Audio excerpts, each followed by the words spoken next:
Welcome back to another episode of Tell Me Sis podcast with your two favorite sisters, Alex and Kyla. And a very special guest, Mom. Our mom. We wanted to have our mom as our first guest because she is the queen of all queens. She birthed us. So she birthed the queens. She is the queen. And we thought it would be fun. Yeah, you know, it's all about, well, it's not like we're opposed to having men on the podcast, but like, you know, for the most part, women empowerment. Yeah. And our mom is very interesting and she's really fun and she's awesome and amazing. So we wanted to have her as a guest. And I'm nervous. Yeah. She's nervous. I was also nervous recording our first episode. Yeah, but like I said, if ever you're feeling uncomfortable, like first of all, we don't even have to do this. Second of all, if you are uncomfortable, you can just let us know. We don't have to continue. We don't have to do anything. But you do look very pretty. Oh, thank you. If you're not watching on YouTube, you should. But if you're not, she looks very beautiful and very sophisticated. No, totally embarrassed. Whoa, Mom. Don't be embarrassed. I did put makeup on though, so. You look very beautiful. Oh, thank you.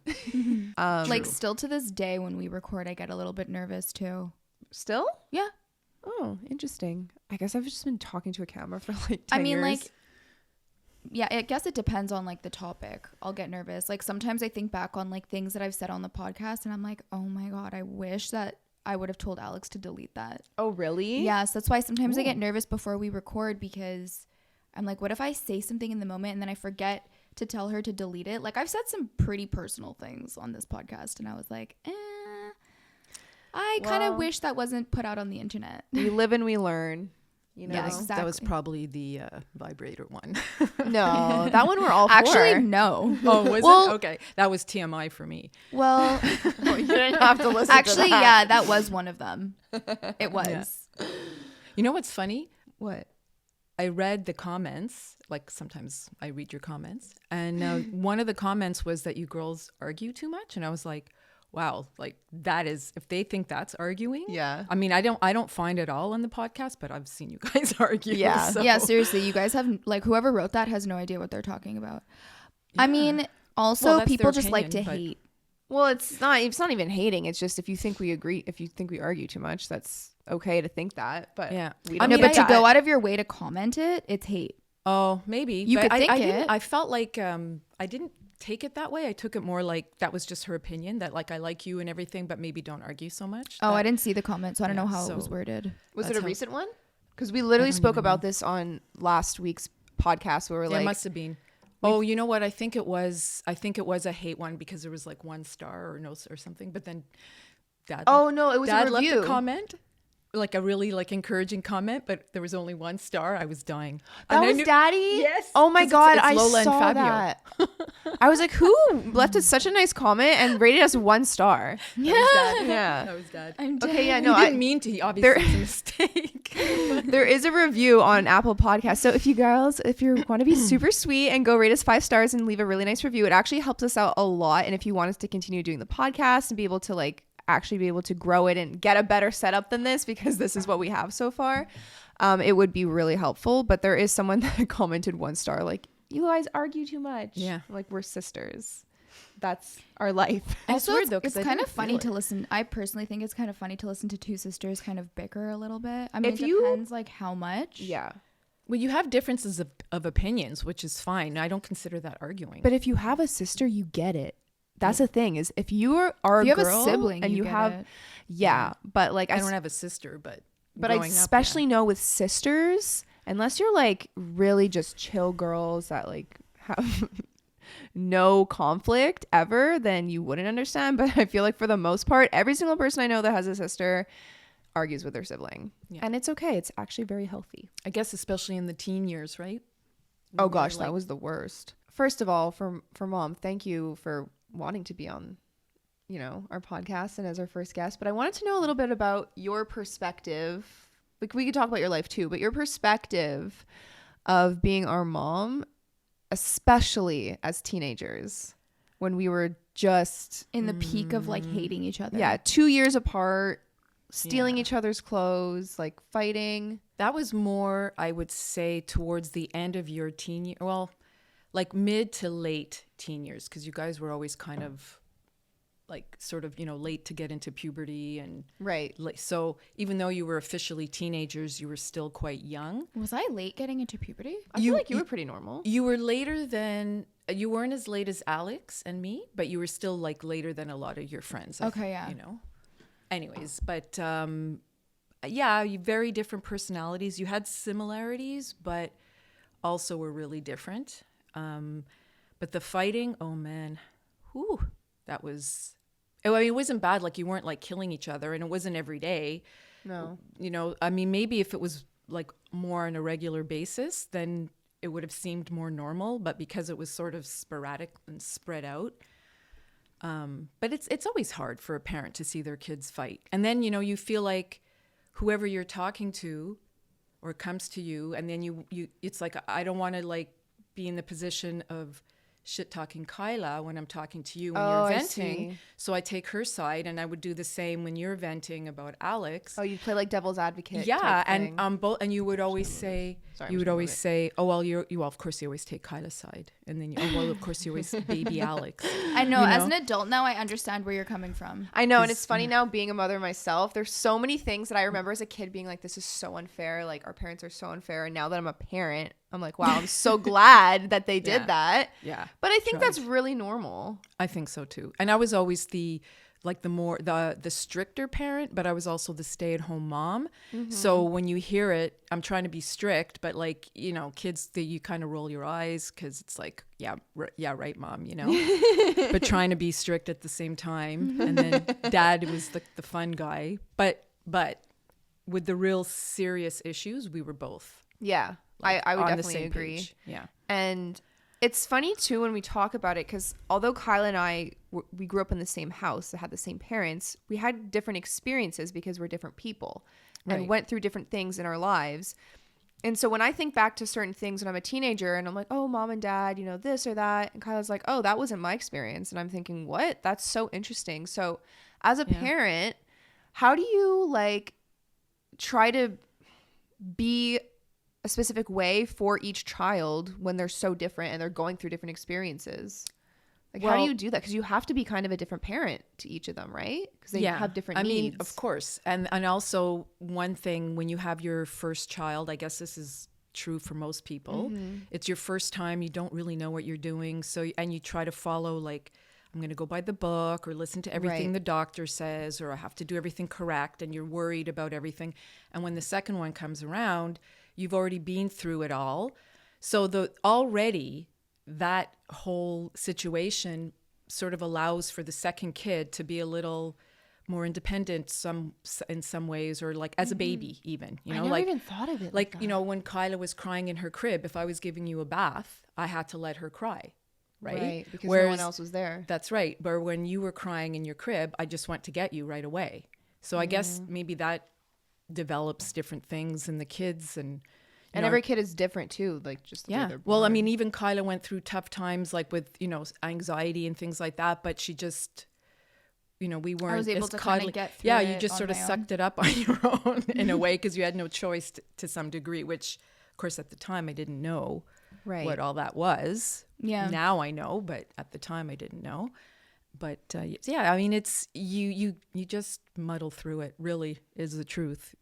I feel like there's no like right way to be a parent. Obviously there's certain things that people know, like, don't do this, sure, but there's just, and like every kid is different too, right? So it's like one kid by nature could be a lot easier, and then like, so the parents are like, oh wow, we're doing such a good job, like these are the steps you need to take, and then the second kid could come along and it's just completely different, so you have to kind of like adapt. Yeah, exactly. To that. And me and Alex, like, we're very similar in a lot of ways, but then we're also like polar opposites. Yeah. But also I was easy as a child, I think, in a lot of ways that you were more difficult, but then I was very difficult in the opposite ways. Yeah. Like I needed a lot more attention. Yeah, you were needier. Yeah. Whereas you were so much more independent, and you could like, I was the type of kid that was like, don't bother me. Yeah. And so, but I was also obsessed with you. Like I literally wanted to do everything that you were doing, and I always wanted to play with you, and I thought that your opinion was like God's opinion, and like I remember it is God's opinion. no, but I remember as a kid, I was like, anything that my sister does and says is like, that's what it is. I had no idea you felt that way. I think I a thought lot you of hated me. I thought, well, when we got older and like you like No, as we kids, were, I thought you fighting. never wanted to play with me. Oh my God, no. That's so What funny. was your experience with that? Like, did you ever notice that I was like obsessed with Alex? No, I didn't. What a weird thing to say. No, but No, I it's so honestly, sweet. I didn't Continue. think that you. Obviously, you were the younger sister, and you're both girls. So, I know that you looked up to her and you wanted to be like her, which was like that makes sense.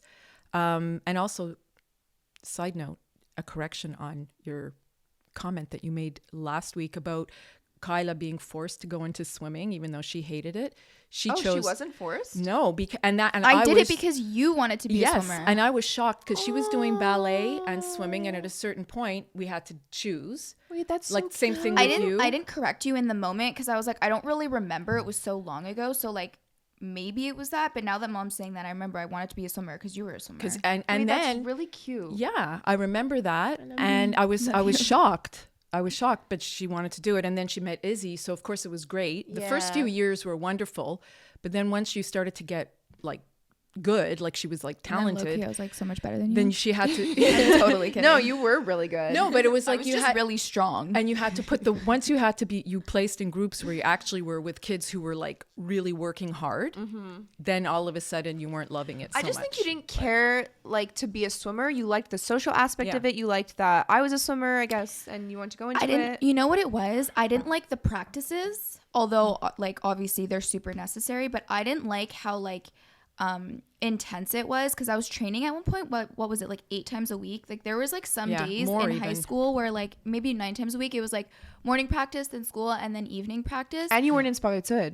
And I wasn't inspired, so my days were so long, and I didn't like that. But I really liked when I was good at something, good at an event, and like I remember feeling like super motivated and competitive. Like I wanted to win this you were race. very Like I competitive. liked the swim meets and like winning races. See, it's so funny because I was the opposite. Yeah, you were the I hard worker. loved the practices because I got to see my friends. I got to train super hard in practice because I would always almost do a best time in practice because there was no pressure. Exactly. Swim meets, I put so much pressure on myself. I'd get nervous and then I would flop.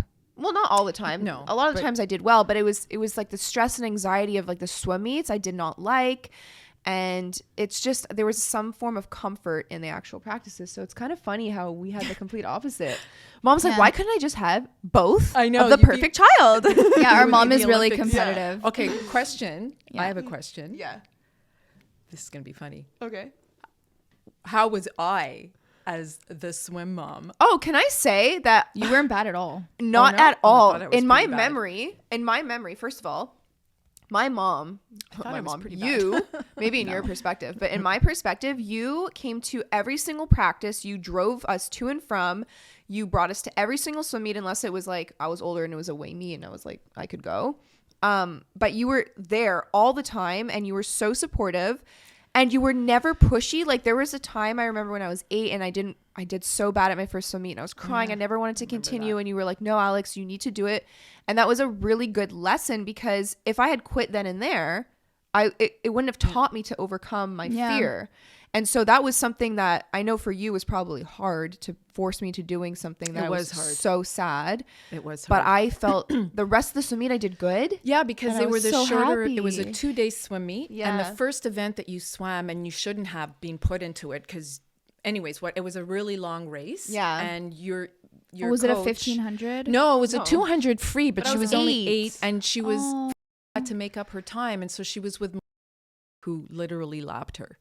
And Yeah. like anyways, and then you were tired, and then there was another race that you came last in your heat, and you felt so bad and you were so sad, and you said, I don't want to go back. And I said, there was 50 back, and there were shorter races, and somehow you were in like heats that were more appropriate for your times. Right. So you ended up winning your heats. They weren't so long and taxing, but I did tell you that it was your choice, but I said to you, if you don't go and finish, you'll always have it at the back of your mind that you didn't follow through. And like, I don't even think you understood the words. Yeah, because I was saying, 8. but you understood the feeling and behind it. So you went, and then you had a great day. And I was so happy. Yeah, I see, still that was remember the thing this. with you, is that like you were really supportive and you would push us in the sense of like, just don't be a quitter. But Unless like, you'll it was feel like so much, very, you'll unless for the feel so time that much I yelled better at you. afterwards. you yelled at me. one time. What? Oh, see, I don't even remember that. I yelled at you. I was so mad because whatever. It was bad. It was bad parenting. I was like frustrated. Oh, 'cause, see, I don't even yeah, remember you that. were maybe 12 or something, but It's probably being a brat. and I know like one of the things too for Kyla that was difficult was because most of your friends were swimmer friends. Yes. And you were in Sportitude, so the whole Sorry to cut social- you off. Just the explanation, if you don't know what Sportitude is, we keep referencing it.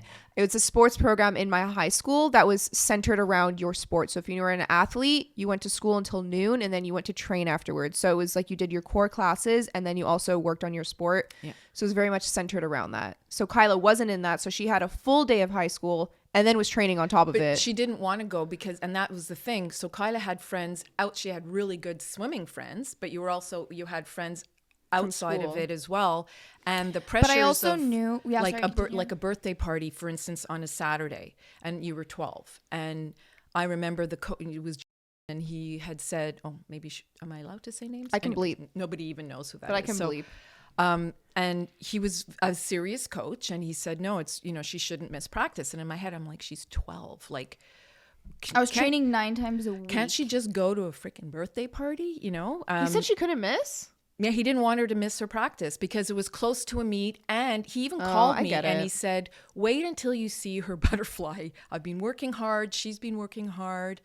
And all He this was stuff. my So- favorite coach. When he quit, that's when I yeah. was like, That's when done. you started to really hate it. Yeah. You didn't love quit? I the didn't practices, know but that. you Yeah. still liked overall the swimming. You didn't love it, but you liked it. Like, I knew one thing with Kyla, if she didn't want to do something, I couldn't force her to do it. Really, truly, truly.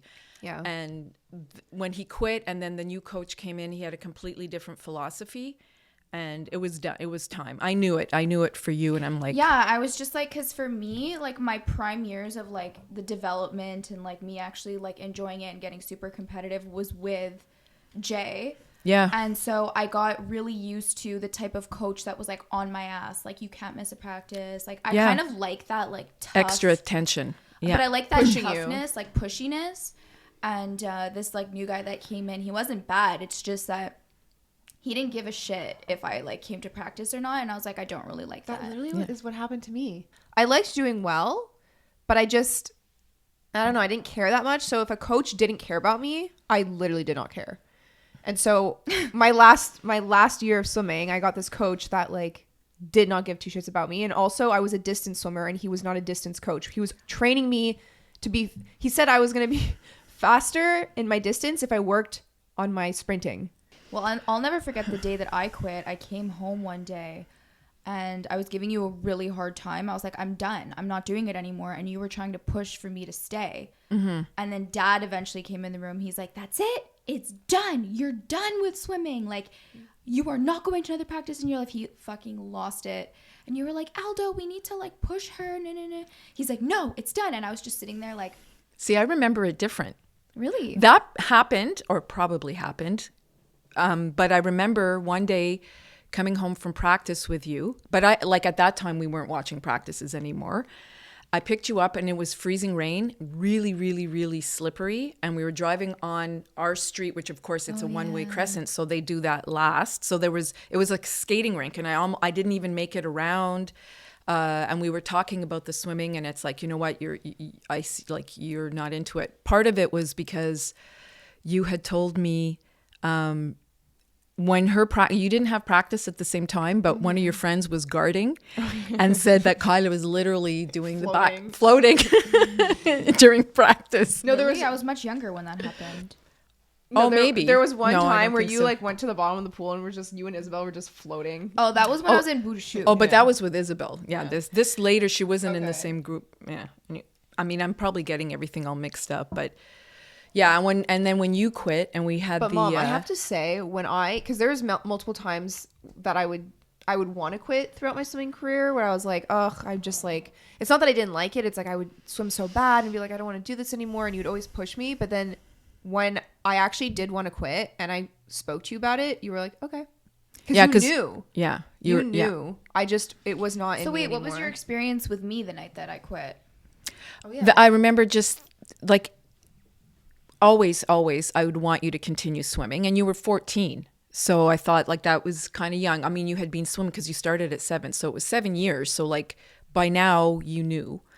And something just, I don't know what it is, like a parent's intuition. I don't know what it is. The same thing that happened when you wanted. It was like I knew that it's not going to be healthy to force you to do it. Like it's just, as much as it hurt me, you know, it's not about me. Why did it hurt you?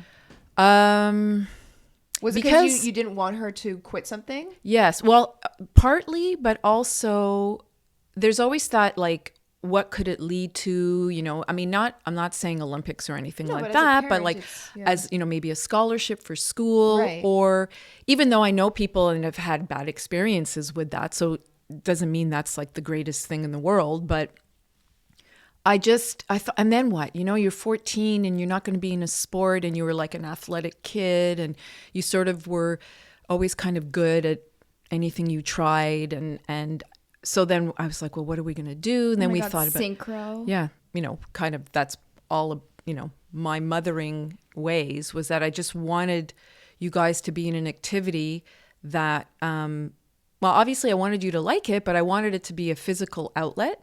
And funny enough, because at the time you obviously had anxiety as kids, which I didn't know that it even existed. We didn't even know what that was. Oh, I wanted you guys, about the childhood anxiety when you both quit, like you quit. And then I remember when, you know, the summer of when you were 15, that's when you started to, I guess they were panic attacks, but I didn't know what they were called at the time. And the restaurant at the corner nearby where we lived, and we'd be there with, you know, some friends. And there was also a place where you can rent movies nearby. And Kyla would walk by, and, you know, she would, like, if I'm sitting outside or at the window, she'd tap on the window. So I'd go out and she's like, Mom, can you come home and watch Friends with me?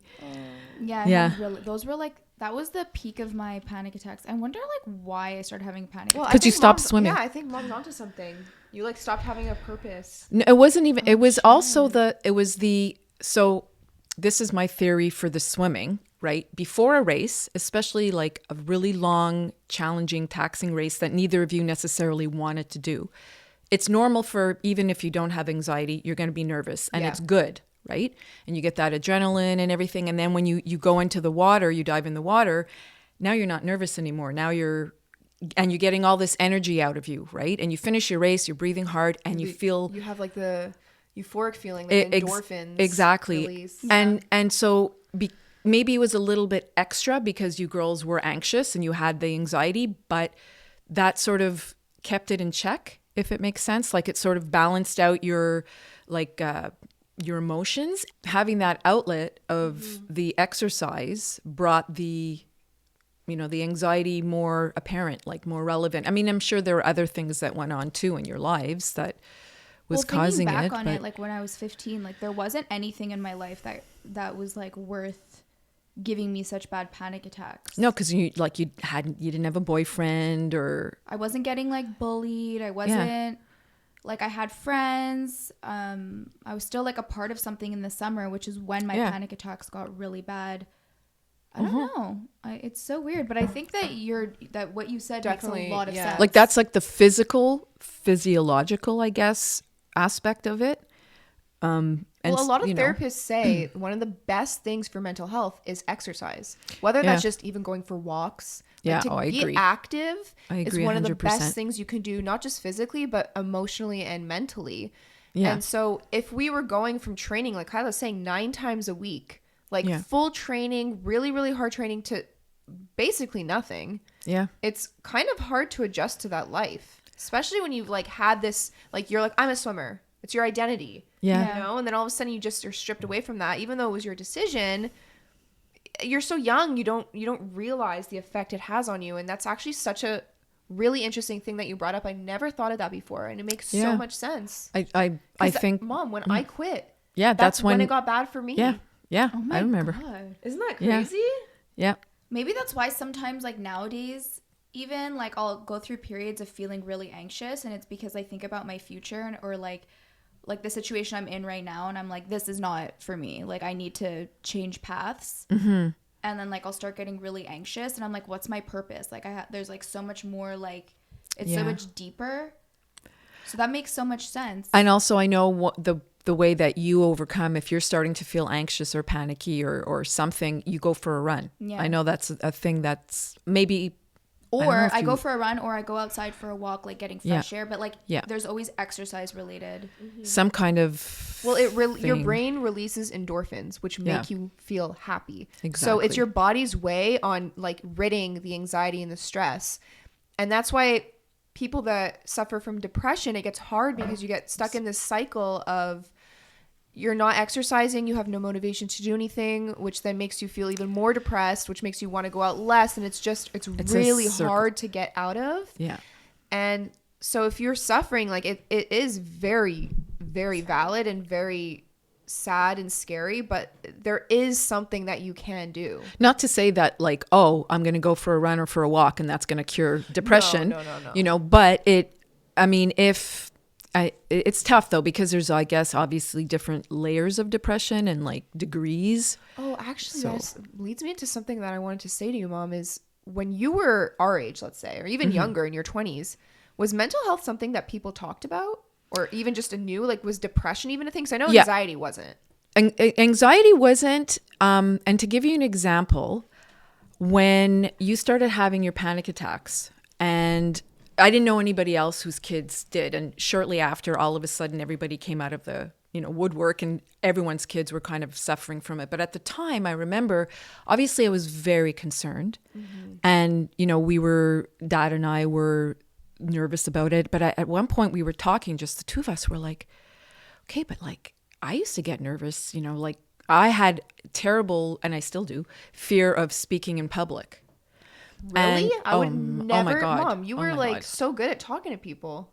Yeah, but not in front of an audience. Yeah, but do you remember at the summer pool when you would like make speeches? Oh no, I knew that Mom was always so no. nervous because I could tell by her voice. Oh, yeah. I was so nervous. Oh, I thought it was terrible. Ugh. Anyways, but yeah, so we would say that, okay, well, like we sort of a little bit kind of had this attitude of like, suck it up, yeah, and then I realized, okay, well, now we realized how like much more serious it was, and I did discuss it a little bit with with my best friend.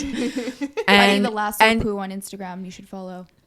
Yeah, and she had obviously she was very concerned. She loves you girls very, very much. She's like our other mom. Yeah. And then she told me that something sort of similar had happened with her son, who's wonderful and he's great and everything's fine. But she was able to talk to me about it because of her knowing what you girls had gone through. And then I felt kind of like, wow, if he, to me, I thought he was just, wow. Like he was super, child, he was confident. Like, well, I wouldn't say perfect child. Sorry. No, but super smart. He was really great. There's no such thing. No, I like him a lot. Except for me. Yeah. And me. Are we arguing too much? Yeah. Actually, your arguing was the one that gave me the most angst or got me the most upset was when you were in your 20s. Oh gosh, that was that's when we got into our physical fight.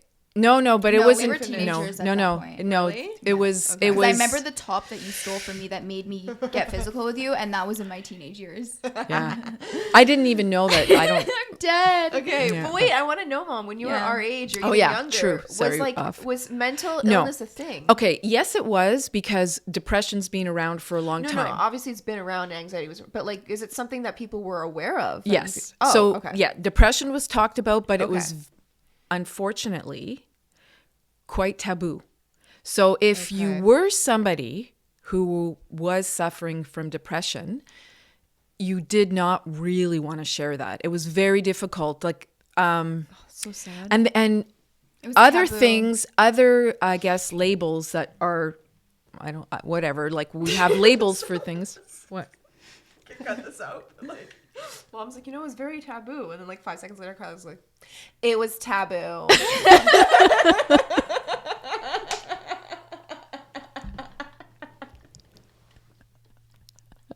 That's a good one. Thanks for agreeing with me. When you zone out. You're like trying to give her the word, but like she's like, It I was just taboo.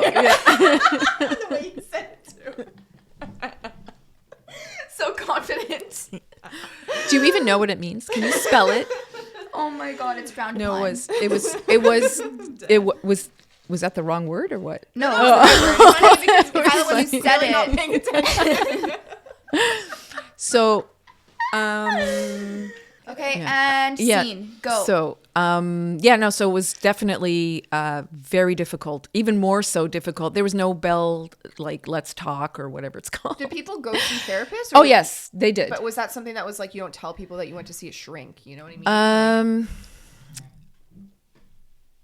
I don't know. Like, for instance, the big mental illness that was very apparent for me when I was younger, and I think my generation, well, I don't know if we didn't start it necessarily, but because eating disorders, I'm Yes. sure, have been around way before, because even in the 50s and the 40s, but the anorexia, that started when I was in high school. And I know I have very close friends that suffered from it. And they, unfortunately, at the time, they didn't, they meaning like professionals, Oh.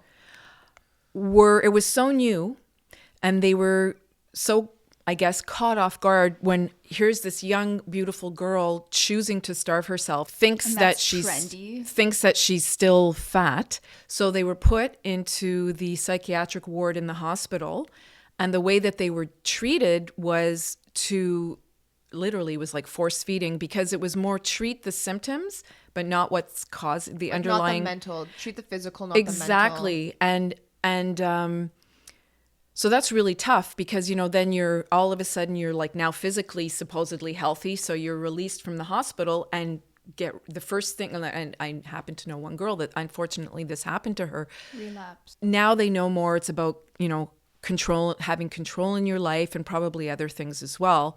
But you can have an eating disorder without even having either those. It's like, I guess now it's like you can have it without even realizing you exactly. have it. Like it's so complex. And that's one thing I was gonna say, like boomers, but you're not actually a boomer. You're too young. You're a Gen X. Is that what it is? I'm like early 1960s. So like that's the beginning of Gen X. Yeah. Maybe the tail end of boomer, but I consider myself more Gen X with like the music and all that. But my you know, the way we were raised. Do you and like I wonder this too, because so your mom, like we had a whole episode on your parents. They escaped the country. They went through poverty. They went through literally not having food in the war. If they heard of people your age in their teens choosing to starve themselves, were they like, what? Oh yeah. Oh no. 100%. When my it was another friend that started to suffer from it, and I remember my mom, like mama, saying she's choosing, like she obviously doesn't know starvation, but it's like That is starvation. but but meaning that she's choosing to starve, like, you know, when you are, there's no food and you're starving because there's no food and you're trying to survive. Oh, I see. She couldn't, but she wasn't trying to be unsympathetic. She just didn't understand. She didn't understand. And I, of course, I had my own issues because I was a super skinny kid until I was late high school. And then in CEGIP, I put on a lot of weight. And so I was just constantly dieting or starving myself. Isn't it so sad that society made or still makes us feel like we need to be skinny in order to be loved and accepted? Yeah. And then I would closet eat. Papa's generation, in particular, Papa, it was you deal with your problems yourself. Because he used to say, like, if psychologists, if it really worked, then like, why are the people still like sick or whatever, you know? And I said, what if my argument was, well, if it doesn't work, then how come they exist? Yeah. But anyways, that's another argument. That's another topic. But he actually, with that, you know, mindset, he came and he spoke to me and he asked me why I was sad and like, would I like to go and speak to somebody, and are you okay? And he was like petting me. And I think at this point I'm going to start crying. Aww. You cry? Coming from Papa, you know, that he was, that's how worried he was about me. But that's sort of saying that, like, it was still like a stigma, you know, people had to hide if they really were depressed or if they were feeling depressed or any type of illness or sickness or anything. It was really, what's the word, Kyla? Taboo? Oh, thanks. You know, we were like the Gen X generation. It was come home when we were kids. We were out. They had no idea. We had rules, but the parents had no idea whether we were. No cell phones, no social media. Yeah, and they had no idea whether we were following the rules or breaking the rules. You know, like don't cross. I was going to say the street. Don't cross that like busy street, and don't go beyond here, and come home when the street lights are on or whatever. You know, and we were out completely free, doing our stuff. And for sometimes we listened. Most of the time we were pretty good and we did listen, especially the big serious things. But there were a few times where, you know, we just, well, they're not going to know. So we would go and hang out in, you know, the old like the abandoned bus station or whatever, that it was like, don't go there because it's dangerous. Well, that's why we went there, because, you know, Should we it's going to be fun. Story? Are you comfortable saying the story of when you were in like your teens with one of your friends and you guys smoked up? Yeah. Actually, no, I think we were like 18 or 19 years old at the time. And probably like, So this was like 80s? yes. Late 70s? No, it was, yeah. Well, 19, yeah, I turned 20 and early. Yeah. So I was going to say it was probably late 70s, early 80s. Mm-hmm. And yeah, we went, so none of us were, you know, we didn't smoke up regularly, but it was always around and we could if we wanted to. So we got some from somebody, but nobody, and we got paper, but we didn't know what we were doing. So one of us rolled, like we called it the cigar. It was gigantic. And we proceeded to puff on it, you know, went around. I think there were 10 of us there. Oh, and the girl whose house it was, her mom used to, she used to bake and decorate cakes for events. And this was, I guess, in the summer. It was nice enough that like she went out in the back and fell asleep on the patio chair, like a few kids, summer. You know. So there was a handful of us that had the munchies. So we started rummaging. Well, we were looking for her, but she was sleeping. So we're like, oh, well, we'll just like look for stuff, you know? And we came across a cake and we started eating it like by the handful. And then we left and went home, walked home, or maybe we had our bikes. That was probably more likely it. We were always on our bikes. And yeah, so the next morning, of course, you know, her mom takes a fit and the poor girl, she's like, she has no idea because she was sleeping, but she's not going to say all my friends came over and we smoked up. Yeah, exactly. I mean, she did say her friends were over. And so she was, you know, calling us and like, we're all like, I don't know. I have no idea. Oh my God. Yeah. That's really funny. We're like, oh, I have, you know, no, I have no idea. Yeah, that was pretty bad. So what was it like being in your 20s in the 80s? Because the 80s is so romanticized now, you know, with Stranger Things coming out and all the 80s music and all the 80s movies, Breakfast Club, all that kind of stuff. Like, and 20s, like, although I love being in my 30s and I think it's even better than my 20s, the 20s for a lot of people, which our viewers or listeners, a lot of them are in their 20s. It's like the prime, you know, you're figuring out what you want to do with your life, but being in the 80s, you know? Oh, it was amazing. It was just wonderful. The music was great. Yeah. Fashion was so crazy. The fashion was horrible. The makeup was horrible. I love it. I was so happy because I mean, you wouldn't know now, but I have big hair. Yeah. Big, curly, crazy hair. And it was super popular to have that big hair in the 80s. And if you've seen Flashdance, love it. A lot of people said that my mom resembled the main actress, who her name is Alex, and I was named after her. Yeah. Jennifer Beals. But yeah, it's when I was younger. Yeah. But it was, it was wonderful. It was really fun and exciting and, you know, it challenging because when you're in your 20s, you don't know shit. Like, you know a lot. You're considered an adult, but you're still trying to figure things out, even back then. But also for us, we were a little bit more, I moved out when I was 24 and I remember Mama was like, oh my God, like she was so upset because, you know, Roger had moved out and I was thinking like, I'm old to be living at home at 24, you know, like what the heck? So we moved out 4 girls, which was so fun. Yeah. I highly recommend that.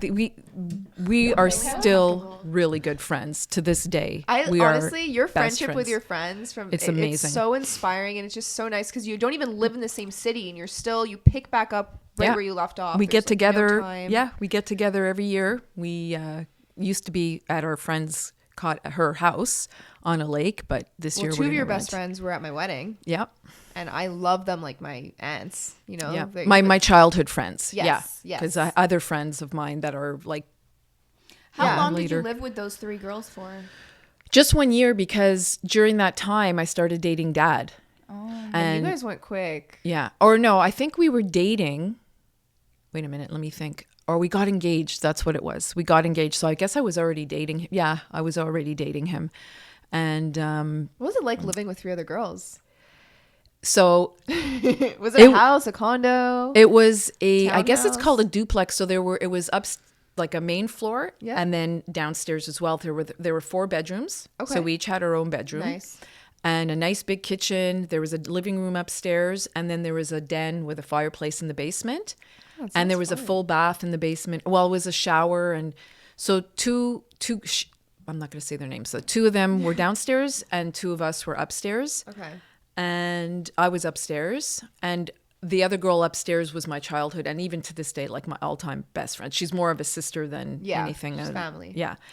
And so no problem. And we had very different ways of whatever, like, cleaning and stuff like that, but it didn't bother us at all. Your personalities are all so different too. In some ways, but in some, and also we're both very competitive, but yet not like we often were on the same team. So we were kind of like the winning team. And it became apparent, side note here, little story, we were playing ping pong and she was my partner. And like we were like beating everybody. It was so funny. Monica. But yeah, totally. But she was like, come on, Viv, because like I think I lost like 3 points in a row or something. And she almost like hit me with the racket. But we got along really, really well. Obviously, 4 girls together, it's not going to be completely smooth all the It time. doesn't exist. But really, truly, shockingly, we're still fantastic. There's awesome. 2 of us that still live in Montreal, but the other 2 are like out. They don't, and we still get together all the time and, It's see each nice. other. Yeah. Yeah, it is nice. So you met Dad, then you had the 2 most amazing children in the world. Yeah. Your life was forever changed. It's true though. Yeah, honestly, and like I always say this, I have literally no negative memories of my childhood. Like thinking as a child, everything was just so amazing, and I love that you were with us all the time, and you played with us, but not like, you also let us kind of do our own thing, which I think is really nice. Something that I wanted to emulate when I became a mom is to allow my child to have independence. I had but no also- choice. I had to get stuff done at home, right? So, Yeah. and Dad was also the one who like he played really well with you girls. Yeah. Like he was the playful one. Still And- is. Yeah, seriously, with Archie and everything. Yeah. Once you decided to go back to work, I think I was around 16 or 17. Yeah, I think so. Yeah, I was like 14 or 15. Was Yeah. that a tough transition? Because you had, Yes. because you went from working to being a stay-at-home mother, Yeah. to then going back to work. Yeah, I did part-time work. Oh, I remember that. Yeah.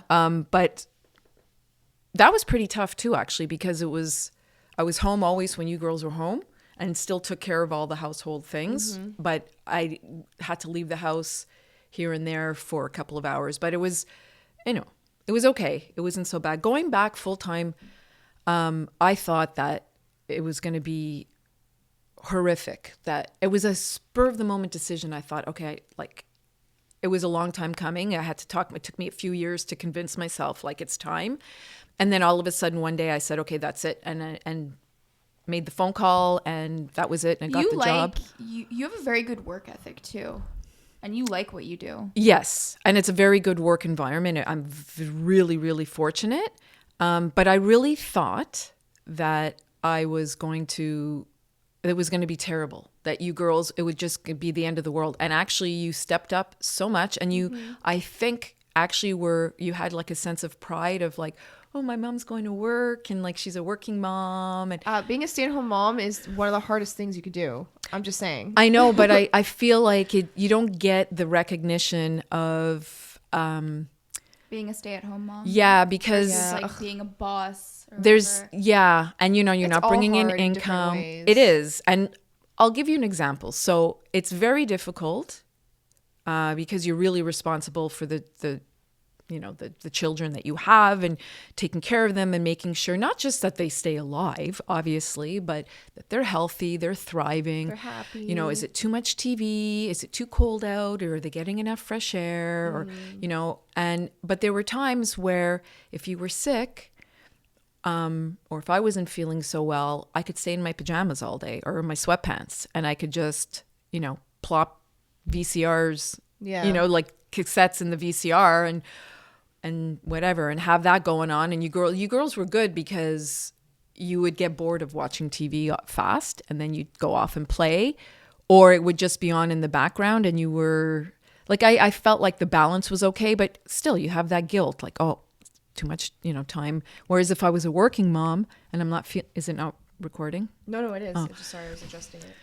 I would have had to, sick or not sick, or I would have had to bring you to the daycare if you were sick, or somehow I'd have to leave work, and then I'd still have to get dressed and go through traffic and do all that stuff when you're tired. Like, that's Listen, it's tough. all relative. Like, someone's always going to have it not worse. working. I just say working parent, I should say. Yeah, but like every someone is always going to have it worse, and someone's always going to have it better. So that doesn't take away like what's hard for you. Yeah, So like sure. that was really hard, and you going back to work, it was something emotionally that was hard for you. But then you saw that we were thriving, and that took off the stress of like, are my kids going to be okay? I'm not expecting anyone. That's Just really don't creepy. answer. Yeah. No, it's true. So, some of the hard, like, I think part of the reason too that I wanted to go back to work as well is because I felt a little bit like, we used to call it housewife. If you were a housewife, it was really frowned upon, mostly at that time, maybe by other women. Because I remember not anybody in my family, even my sister-in-laws who worked. Hold on, I'm just going to answer. Yeah, so I remember what I was going to say about my sister-in-laws who did work, they never, ever, ever made me feel like, oh, you're just a housewife kind of thing at all. They were always why was that such a bad thing back then? Like, why did people look down on that? Because like nowadays, if you're just a housewife or you're just like someone who works from home or even just takes care of the kids, it's not looked down upon anymore. I think because when the women's movement, there was it was very difficult for women to go into the workforce. Right.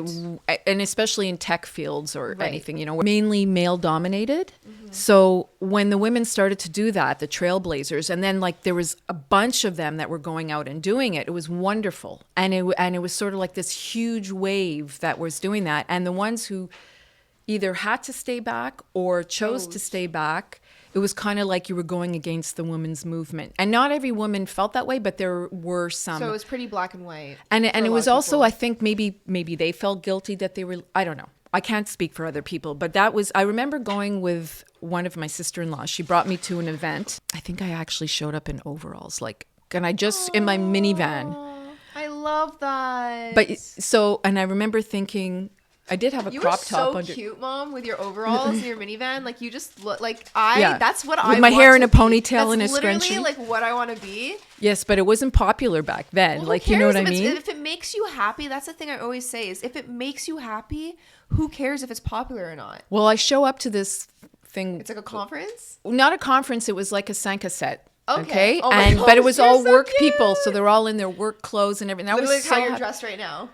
Yeah, like they're wearing suits and everybody's so smart and stuff. And so she introduces me. She was so proud. She's so happy to see me. Lena? No, it was Linda. Oh, Linda. Yeah, so she says, come, and she's introducing me. So of course everyone's asking me what I do, right? So the minute I say I'm a housewife, like turn around and because they were like, she's going to pull out pictures of her kids and start talking. And I didn't even have pictures of you on me. I was just so happy to get the F out of the house. I'm like, Dad walks in the door, bye. Out I went in my overalls. I love that. So it was. Did you ever feel embarrassed? Sometimes, yeah. But I shouldn't have, but I would. It's also the culture and the time you lived in at that point, It's just, I want to let you know that I'm speaking for myself. I'm sure Kyla agrees with me, but we're so grateful for what you did. That I stayed home. But then I'm Yeah. like, how come you guys have so much anxiety? Probably because you stayed home. No, You know, but that's what I'm anxiety, though, like- is also genetic. I Well, guess. okay, here's the thing. There's a lot of nature versus nurture in it. And for myself, like what triggers me is when I'm faced with a challenge that scares me and I don't push myself and overcome the challenge, it makes anxiety worse. Okay. And so in a lot of situations, especially in my late teenage years or like when I was bullied or whatever, things that I would just not face would make anxiety worse. And then it builds over the years to the point where Yeah. you don't even know how to handle it anymore. And you kind of have to go back in time and rewire your brain and rewire different things that you're thinking of. Yeah. So I'm not saying it's like you gave me anxiety, because that's not the case at all. Well, I did coddle you. Like I felt. Yes, there was some coddling, which is hard when you're Yeah. a parent to not, you know what I mean? When you see your child Yeah. struggling, like I understand that now, to like let them struggle. Like it's so hard to do that. I did one time though. You've done more than once. But that's the thing, is that you coddled in certain ways, but you also really Sorry, Kyla's talking to my dad. He showed up. Hi, Dad.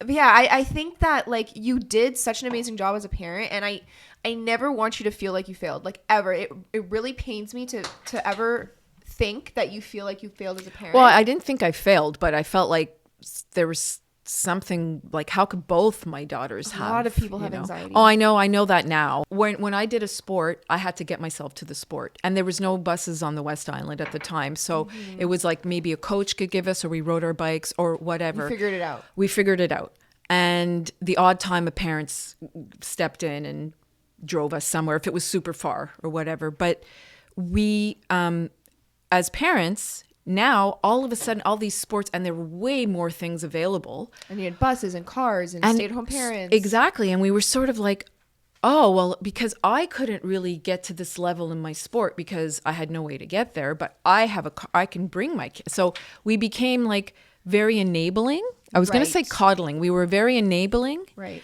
a little bit coddling, but then also had very high standards and would be like super strict and like pushy. You know what? It's like it was Yeah, sort no, of it a makes little bit sense. of both. So be that pushy like soccer mom or swim mom or whatever, but then also, Coddle. oh, let me do your homework for you. Well, I think for you, that was a kind of a control thing, because you saw us doing some homework sometimes and you're like, I'm just going to fix that for you. And Dad was like, let her fail. Always. Yeah. Dad was always like, and Do you that was remember where when he I got was stricter. 7% on my math exam? Yeah. Like, might as well just give me a 0 at that point.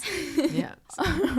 No, I'm just getting to a point now where I'm like brain dead. Yeah. Okay, so this is what I think. I think your generation long. was on one side of the pendulum, and then it swung to the opposite side for our generation, and now we're trying to kind of find a healthy... What is happening? And then 8 plate. 8 plate. Daddy, you want to come say hi? 8th plate. 8 plate. Say hi. Bloopers. Yeah. Hello. Hi. What's that on your head? What about me? Oh, yeah, I know. Seriously. What's on your head? I do remember one of the things where, so I coddled you more than Kyla. And I remember, even though you had like, I guess you had some anxiety, but I didn't know what it was. But I remember in grade 7, it was near the beginning of grade 7, because it was probably about a month into school. And then the school would always have like a big like assembly. Everybody would come, and the different levels of like different kids would put on different productions and stuff like that. And so it was very difficult to find parking, and driving around the school was really tough, and it was already dark at this point. And like, if it was you, I would, Dad would probably drop me off with you, and I'd walk in with you, and I'd make sure you found your friends.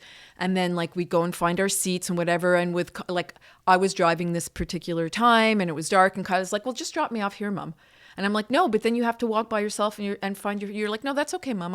I'm okay. And I was like, oh my God. What? Yeah. It was on the street, and you had to walk like on this, like the front sidewalk in front of the school, but it was, a long enough walk, and like none of your friends were out and about, and it was kind of dark. It wasn't dark. It was like 6:00, but dark, because it was the fall. And you just went in, and then we went in, and we met up, and you found your friends, like you were fine. So I was like, yes. And also how you got over when you were bullied by that boy. But anyways, I was bullied at one point in high school, and I like finally got to a point like it really, really affected me. I would leave school at lunch, I'd come home and like cry and whatever, and I was bullied by a guy. And there was just one day where I like finally lost it, and I like snapped at him, and I like was threatening him, and Yeah, she clapped back. he was like real. It was really bad. And anyways, him and this other guy ended up apologizing to me. But like Months later, I couldn't, when you told me and you stood up, you stood your ground, and then it stopped, and I was like, what? Because sometimes like you hear these stories where like the kid getting bullied tries to stand up for themselves, and everybody just either laughs or like beats them up or whatever. Interesting though, because recently I came across on social media this whole almond mom thing, where the moms are, and that was that's like my generation, and I'm like, I guess I was, but without intentionally. So I think that the idea of the almond mom is that it's the mom who's like super fit and like always like like eating well, like eat your almonds that fit into the palm of your hand, like 8 almonds or whatever every single day, and but like also really hard on the kids, in particular the daughters. And I remember that was super apparent in your generation. No, it's my generation. Yeah, like of parents. Yeah. So Yeah. So I have friends, and I know this, that I hear them what they call their daughters fat. You're getting fat, you have to lose weight and things like that. And I know when you were in teenagers and you were lifeguarding and you were eating a lot of junk, which is normal, like that's what guards do and everything. But of course, to me, I was concerned about it, and I would comment, and I guess I commented wrong, but I never commented on how you looked, or that that I think anyways. But you guys, I think I did it wrong, and you took it as me commenting on like that I didn't want you guys to get fat. Yeah, like you never said that, but I also think it's because growing up as kids, and like we can cut this if you don't want me to say it, but like you talked really poorly about yourself. Yes. And you would constantly say how like you needed to lose weight, or like you need to be Yes. skinny, and I was like, you are, like in my mind I'm like, you are skinny, and I was very confused over that.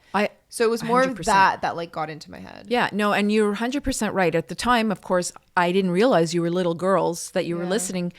But it wasn't just if I'm on the phone, but it was just all through, like, we were just like Or that. like I'm ordering a salad with dressing on the side. Always. Like things like that. I remember being a kid. I have a Yeah. vivid memory of this. I was like, Mom, why do you always ask for the dressing on the side? You're like, I like it. I was like, you're like, it tastes good. And like in my head, I was like, there's no way that she's tastes eating leaves. good. No, because I But- would dip it in. I know. I didn't, But as and I I got didn't older- realize. Yeah.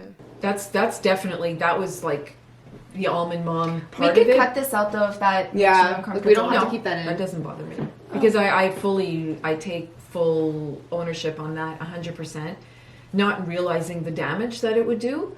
Okay, guys, I don't know when our like recording device stopped working. I think it's running out of battery, but Oh, we just missed a whole big portion. I know my mom said such a nice thing. Like, I think you should just retell it. Oh, of one at The summer meet. the summer pool, spending the whole day at, what if it, oh, you'll cut it out if it was. So we would spend the whole day at the pool.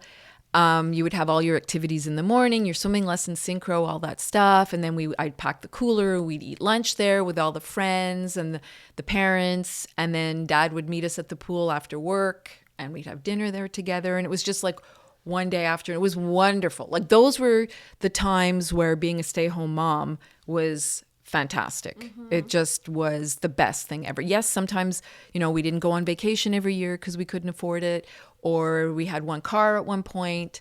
We had a wonderful life. We had a nice house. You had food, clothes, and those memories, that really makes me feel that it was so worth it. Yeah. Like so worth it. And then the family, like we were saying, getting together, going to Elena's at Christmas and going to Mama and Papa's house, and then them coming to watch your swim meets. Nono came to see your swim meet. I know. And he was like, she's going to be in the Olympics.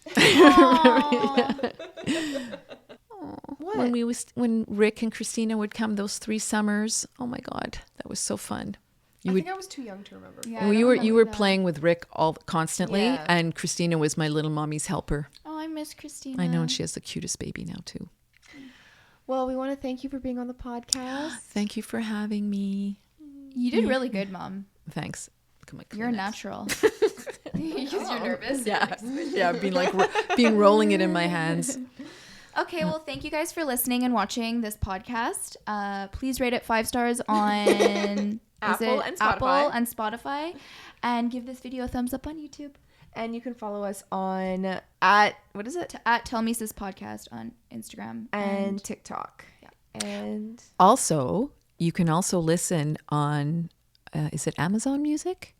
I put it wherever like you get podcasts, basically. Okay. So you can listen anywhere, but the ratings really do make a difference. And we just want to say thank you, and we love you, and we love you, Mom. And thank you so much for taking time out of your beautiful Sunday to come spend time with us. And we'll see you later at dinner. I'm very proud of you girls. I love you both very much. Love you. Love you. Bye. Bye.